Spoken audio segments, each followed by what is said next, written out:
Welcome to a special presentation of Sellout Crowd, Conversations with Coach. I'm Bob Stoops. I'm taking time to talk with my friends and colleagues in the sports world to get caught up and share some stories.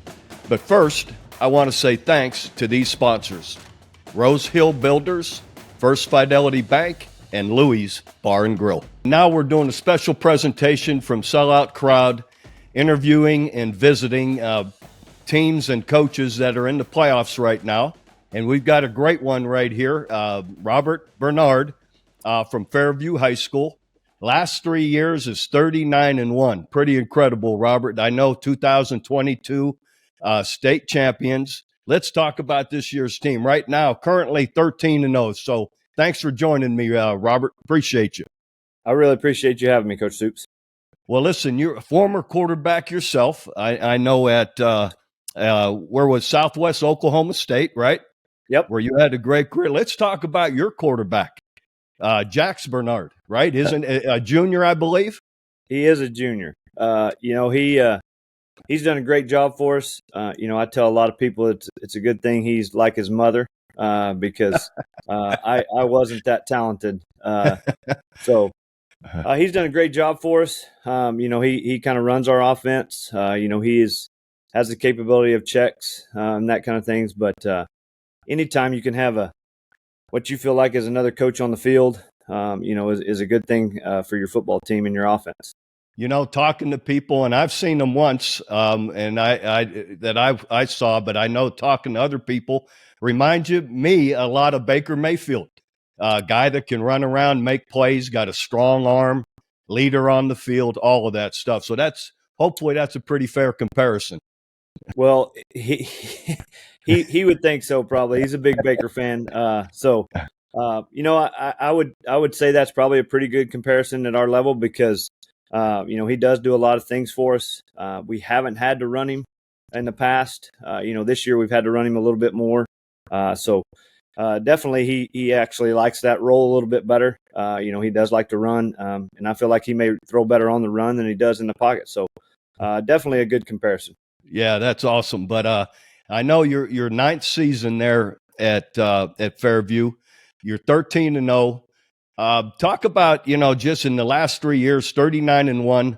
What do you feel has been your biggest, secret or biggest formula for success there at Fairview? I'd definitely say, the commitment and, the buy-in from not only our kids, our administration, our community. This community supports us in everything we do. Unbelievable place to live. Sports, is very important to us. We've passed a couple of bond issues, and it's probably been about 5 years. We passed a bond issue that allowed us to get a new weight room.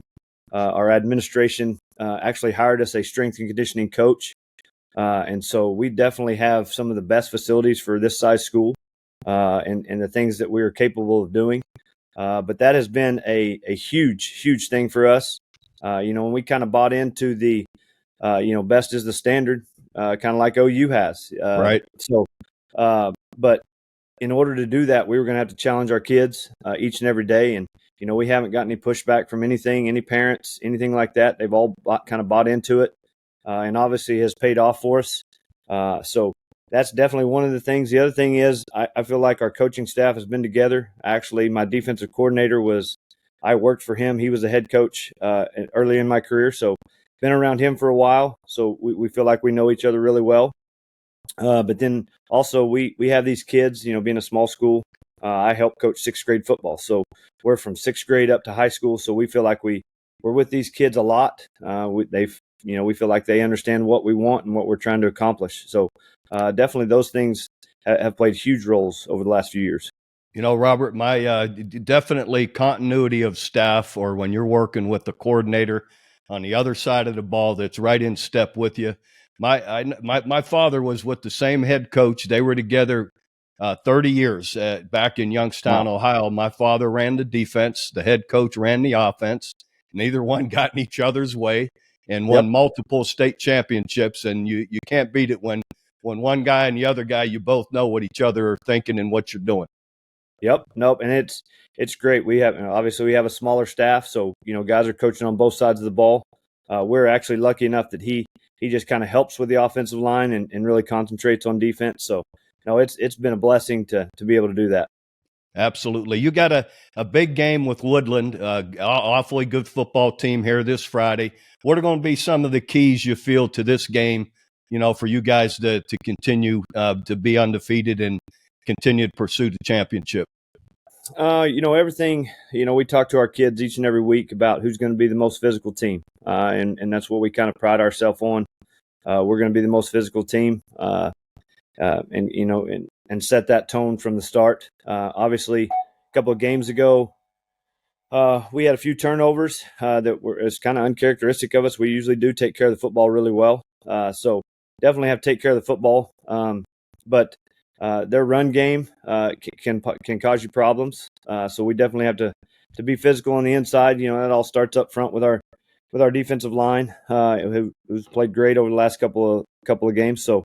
Definitely want to stop the run and force them into situations where they're not very comfortable. So, but it all is going to start with how physical are we going to be. I love it. Yeah, being tough, being physical goes a long way on the football field, right? Yes, sir, it does. Now, before we go, lastly, I want to visit with you, Robert, because your hobby is traveling and going to visit stadiums, great football stadiums.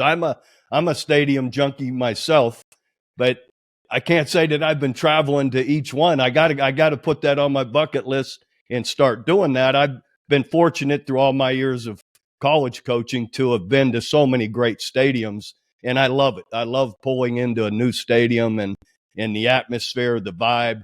Tell me some of your favorite ones, or where did you go? Let's start with where'd you go this past year? What's the most recent one?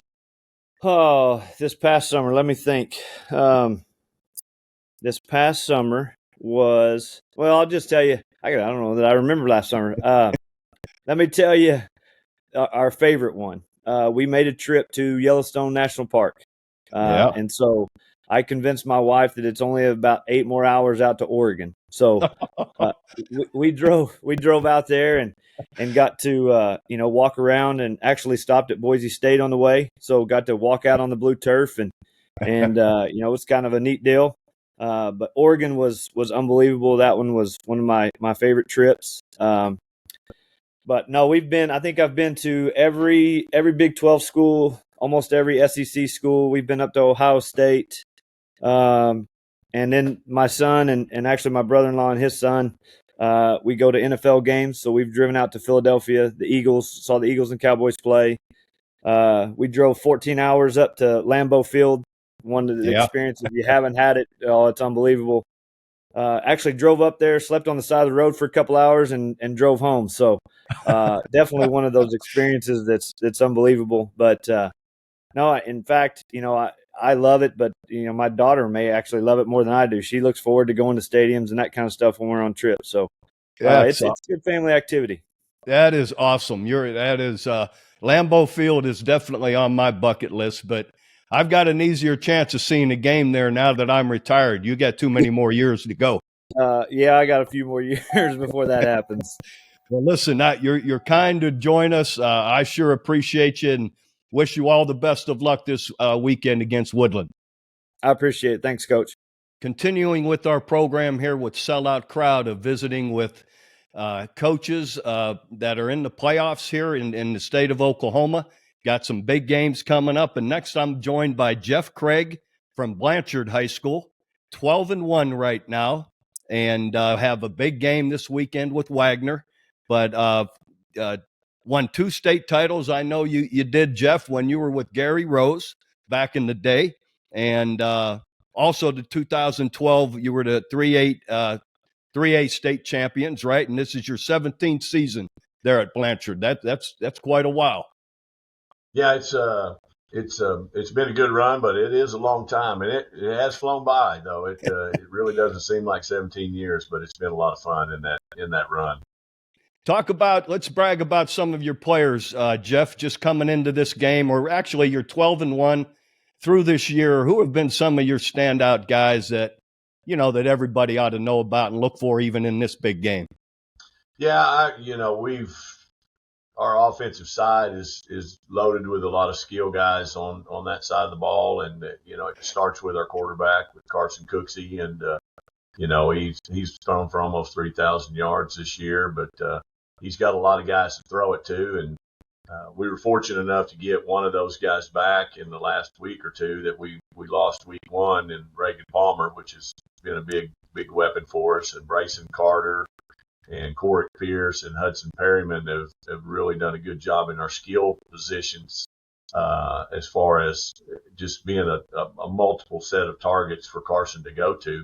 But our offensive line guys up front have really done a great job with Ross Johnston and Ryder Dobbs, Trey Spencer, Blake Woods, and Braden Heffernan. Those five guys have really gelled together really well this year. That really we were really concerned about our run game early, and those guys have really done such a great job. We've really relied on our run game during the playoffs, and that, Coach, as well as anybody at this time of the year, running the ball is critical.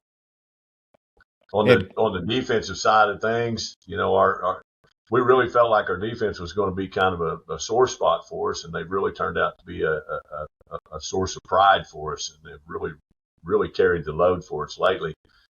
We've had guys like Tyler Hughes, which is one of our defensive leaders, and Gage Ellison that play the outside backer spots, and some of those guys down front, that are on our offensive line, like Blake Woods and Ross Johnson, have done a really good job for us up front. But Bryson Carter and Corey Pierce in the back end have really been some leaders for us on that side, and our inside linebackers have really done a good job with Ben Hefner and Braden Stacy. But we've got the bad thing about it is Tyler has been one of our big leaders all year long on defense, and got injured last week, and most likely is going to miss this game.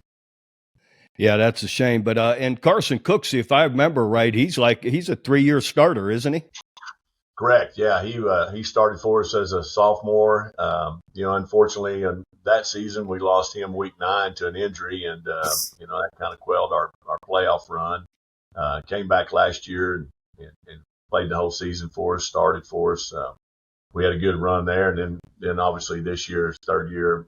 Well, it's so nice to have a guy, that trigger guy, that's coming back with experience, that is able to really kind of run things and mature in his own right, and mature within the offense. And because of that, we've been really effective on that side of the ball. I know what that's like a little bit, having a good quarterback back. That goes a long way. Had a few floating around down there. Yeah, we've had a few through the years, no doubt. But just lastly, Coach, this big game coming up with Wagoner, and what are going to be the keys to you guys that playing a great game and winning the game? Well, I think first and foremost, Wagner's a perennial power.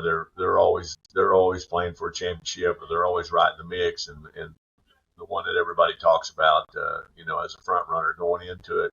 I think our guys, not being there, the experience they've had being in that setting and us not being in that setting, it's just, sometimes that's a good thing and sometimes that's a bad thing. And the inexperience of being there, we just can't be overwhelmed by everything that's going on, and just treat it as a regular game. It's another game for us. A few other little festivities going around it, but ultimately it comes down to that. And we're going to have to play well in regards to taking care of the football and not giving anything to Wagner, make him earn whatever they get. And hopefully some breaks will go our way.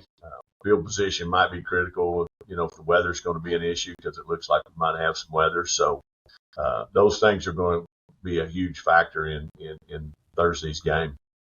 I like your thought processes too. I think sometimes in all the big games that I've been around and in, the first message is don't make too much of it, and don't make too much of that other team, and then do your job. And like you said, some fundamental principles of football always stand out, and that's not doing the right things, not making mistakes, take care of that football, right?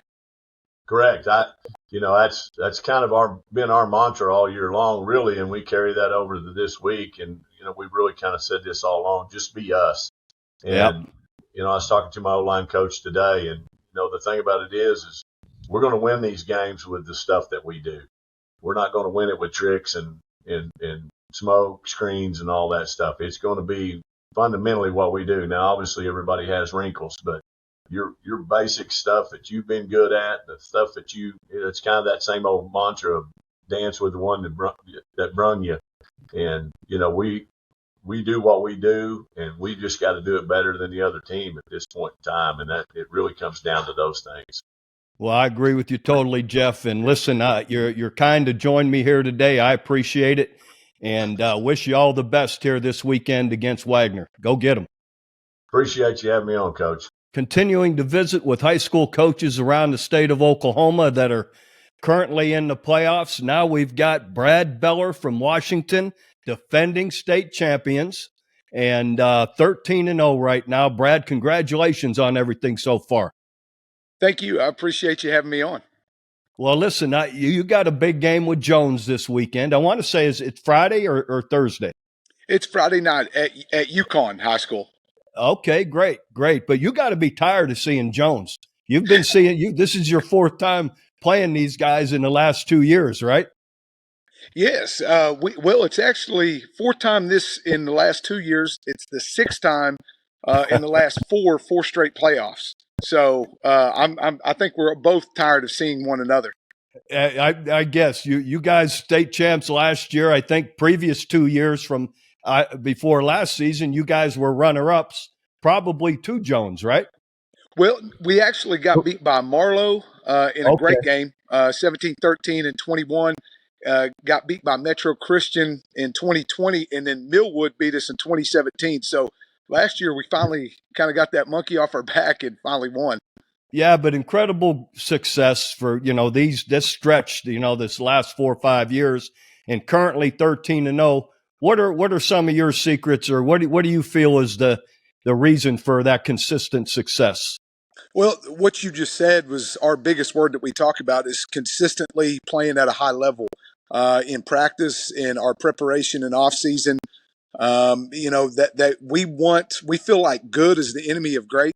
And so a lot of times in our society now, it's good enough. Why can't we just be okay with good? And I think that our kids have bought into, if we just go to work every day, get the most out of one another, get most out of ourselves, at the end of the day, when you get on that field, you can trust your teammates and they can trust you.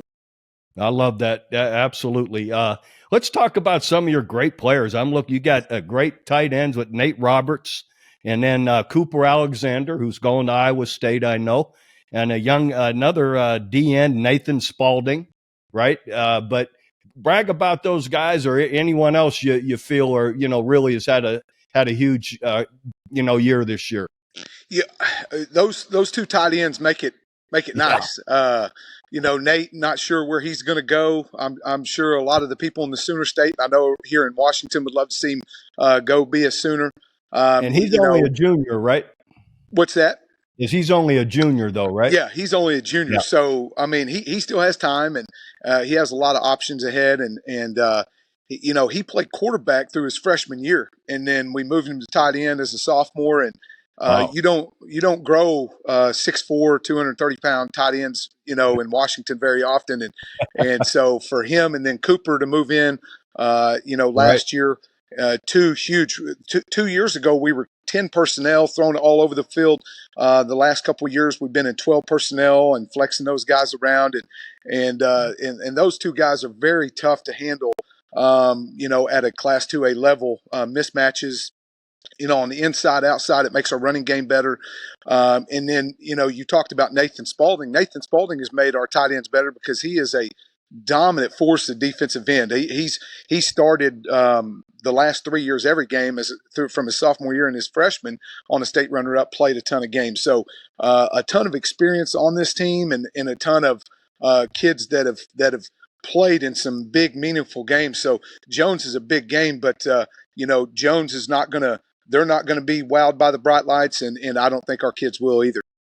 And Cooper Alexander, of course, is son of Stephen Alexander, OU great. And you see any similarities there? Cooper's probably a little bit better than Steven. I'll make sure Steven hears that. If he's listening, I'm going to tell him, and he would probably agree that he would hope that Cooper ends up better than him because Steven was a great tight end. I mean, Oh, yeah. I think I was in high school whenever he was playing, middle school, high school, whenever he was playing for the Sooners, and so he was always looked up to around here, and Washington's a OU town, so. Yep. To see Steven be a dad, he's an unbelievable parent, very supportive. He helps us get our run out tunnel blown up, and so he supports his kids. And Cooper, he's raised two unbelievable young men. Case is a freshman. He'll be a Division I athlete as well. He's unbelievable. Starts for us as an outside linebacker right now. Will end up probably taking his brother's place at that other tight end position. But Cooper is a yes sir, no sir, kind of a 40-year-old man trapped in a 18-year-old's body, and works really hard and is a team guy. If you told him, hey, we're going to run 60 plays today on offense, you're going to block all 60 of them, he would block the last one as hard as he does the first one. And he's just a team first type guy. I love that. Lastly, Coach, just big game with Jones. What are going to be some of the keys to come out with the win Friday night? Being as familiar with one another as we are, I'm really excited about seeing what adjustments that they're going to make from the previous 5 times. Our adjustments. At the end of the day, it still comes down to blocking and tackling, covering. Just being disciplined with your assignment. And just the fundamental football. And I think both staffs would probably say your adjustments are going to be there. But the fundamentals of football come week 14, December football are really the most important thing.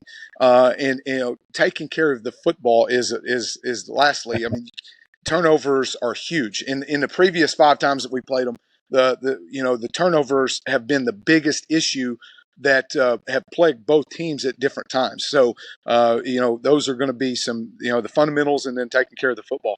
I sound like a broken record anytime I'm on the radio or on TV.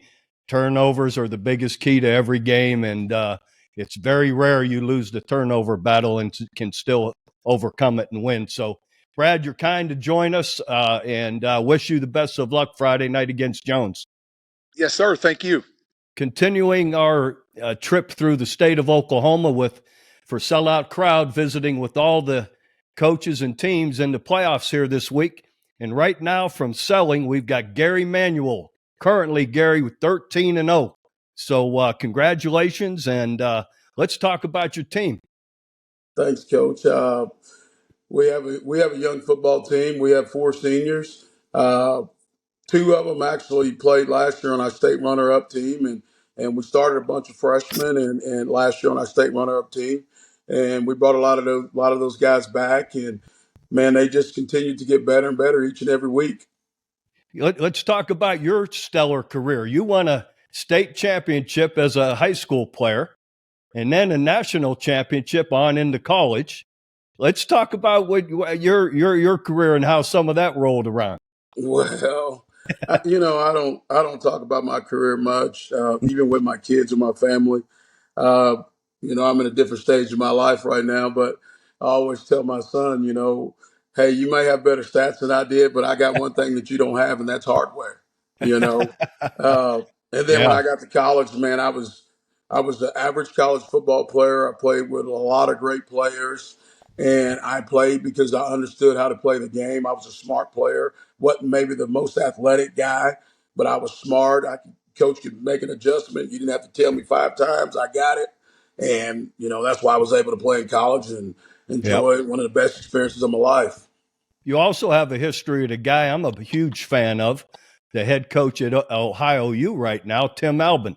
Yes. So talk about your time with Tim and maybe some things you might have taken from him that you're using today. What's funny is, some of the things I learned from Coach Alvin is just that his love for his players. That's one of the things I learned from my high school coach and Coach Alvin and Coach Higgins is their love for their players. And when your players know that you care for them, they will do more for you. And then one of the funniest quotes Coach Alvin used to always tell us when he was the head coach, If you don't adapt to your environment, you become extinct like the dinosaurs. So as a coach over the years, 23 seasons in, I've had to adapt because kids have changed, and so my Absolutely. philosophies had to change a little bit because I'm kind of an old school guy, like things done a certain way. And when I was growing up, you didn't foresay everybody's walking around the locker room talking before a game.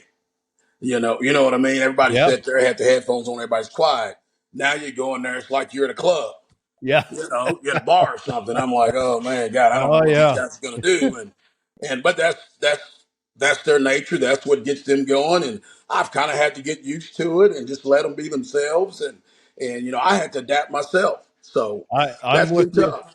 Totally with you. I had to adapt even before I retired. That was going on, but I did have to regulate the language in those songs and the Yes, music sir. they were playing. But Yes, but sir. uh, but I'm with you. Two things: you got to adapt as a coach if you're going to be in it a long time, and you cannot love your players enough. That's for sure. But all right. Lastly, Coach, Regent Prep this week. You said Saturday night. What are going to be some of your keys to winning this game? Well, I mean, first and foremost, we're going to have to play really disciplined defense. We're going to have to stay in our rush lanes. Uh, we're going to have to tackle well in space. We talk about taking the air out of it, taking the space out between you and the offensive guy and making sure we're breaking down and tackling space. That's going to be really key for us in this ball game. And then offensively, being able to handle their front. I mean, they got some big D tackles, and we're going to have to do a good job playing with great pad level and uh, try to take advantage of some of the things that they do. But I think we got to really have a big time game defensively. That quarterback, and he's so dynamic. He can run, he can throw, and we just got to do a great job. The teams I've seen that had success against him really kept them in the pocket and stayed in their rush lanes and were really disciplined. And ones that struggled was the ones that wasn't very disciplined and then stay in their rush lanes. Gotcha. Well, you're kind to join us, Gary, and wish you the best of luck against Prep here this Saturday. Go get them. Thank you, Coach Stoops. I appreciate it. Thanks for having me.